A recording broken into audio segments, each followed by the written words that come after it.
প্রতি শনিবার আমাদের নরসিংদী পৌর পার্ক মানে হচ্ছে জমজমাট কোনো কিছু। আর এই শনিবার দিন আমাদের পৌর পার্কে দেখা যায় হাজার হাজার লাখ লাখ কোটি কোটি মানুষ। আর আমাদের ছেলেদের চোখে পড়ে শুধু খালি বেডি আর বেডি।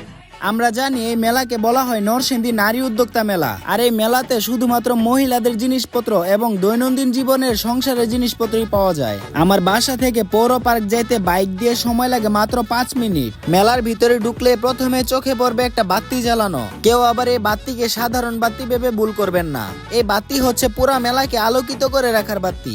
ও আরেকটা কথা, আমাদের এই মেলাতে কিন্তু অনেক রকমের মেহেদি আর্টিস্টও পাওয়া যায়, যারা কিনা অনেক সুন্দর সুন্দর ভাবে মেহেদি আর্ট করে থাকে। কেউ কিন্তু আবার আমার মতো এই সুন্দরী আপুর হাতের প্রেমে পড়ো না।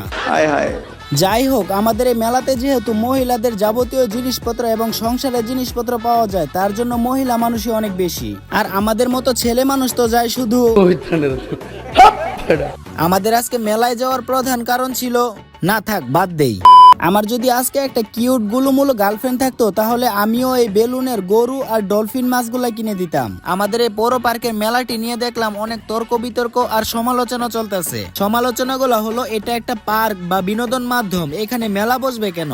আসলে আমি মনে করি এই মেলার মাধ্যমে পার্কের আকর্ষণ দিন দিন কমতাছে না, বরং বাড়তাছে। কারণ এই মেলাটা প্রতিদিন হয় না, সপ্তাহে শুধুমাত্র একদিন হয়। আর এই একদিনের জন্য পার্কের কোনো ক্ষতি হবে বলে মনে হয় না। এই মেলাতে কিন্তু মেয়েদের অনেক সুন্দর সুন্দর কাপড় চোপড় এবং চুলের বিভিন্ন রকমের তেল এবং ফেসিয়াল প্যাক পাওয়া যায়। আর একটু হাঁটতে হাঁটতে একটা দোকানে অনেক সুন্দর একটা শীতের কাপড় পছন্দ হয়ে যায়, তাই ভাবলাম শীতের কাপড়টা ছোট বোনের জন্য নিয়ে নিলে অনেক খুশি হবে। কাপড়টা কিন্তু আসলে অনেক সুন্দর ছিল।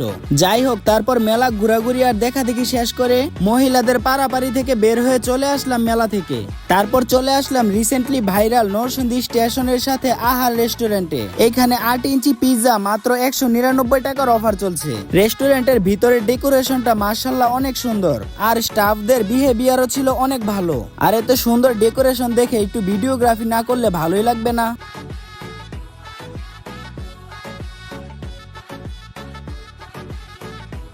তারপর আমাদের সামনে চলে আসলো 199 টাকার 8 ইঞ্চির পিৎজাটি।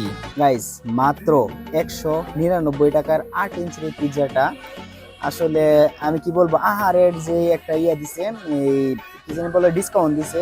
আমি কিন্তু গাইস খাবার দাবার নিয়ে তো একটা ভিডিও করি না, কারণ কি খাবার নিয়ে ভিডিও করলে মানুষ মনে করে স্পন্সর নিয়ে এই ফাও রিভিউ দেই, মানে এক খারাপটারে ভালো বলে করি, এরকম স্পন্সর করি। তো আজকেরটাও কিন্তু স্পন্সর, কিন্তু এটা হচ্ছে মাগনা স্পন্সর গাইস, বুঝছো?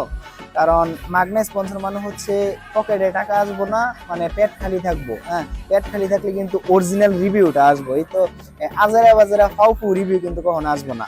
তো এই যে পিৎজাটা আমার ফ্রেন্ডরা খেয়ে গেছে আর আমি কিছু রিভিউ দেখছি, আর এটা হচ্ছে আমাদের বড় ভাইয়ের রেস্টুরেন্ট, আহার রেস্টুরেন্ট। তো এটার যেহেতু ভালো রিভিউ পাইছি, এর জন্য আমি আসছি আজকে এটা ট্রাই করে দেখার জন্য। তো আগে খাওয়ার পর আগে রিভিউটা দিই। বিসমিল্লাহ।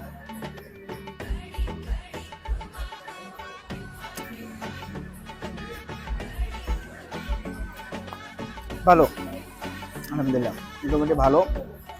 এটার মধ্যে মাংসের পরিমাণ মোটামুটি ভালো দিছে, আর যে পিৎজার যে খাবারের মানে ফুড কোয়ালিটিটা আলহামদুলিল্লাহ যথেষ্ট পরিমাণে ভালো।